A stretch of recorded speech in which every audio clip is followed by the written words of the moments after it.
Бубль Гусман в узких кругах известен как русский, несмотря на то, что носит кудрявые пейсы, пирожком шляпу не слишком опрятный лапсердак. Но это всегда так, когда дают выбор между Пепси и Кока-Колой в своих модных передачах. Антон Камолов, Ольга Шелест шустрят, потому что ты ебаная шерсть.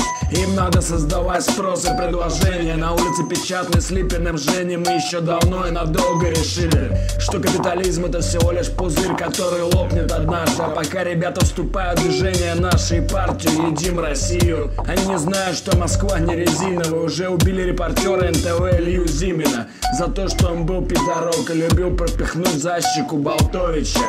Городок, блять, пузырь, но это я уже отмечал. Вся эта беда лопнет, как Бубль Гусман. Да.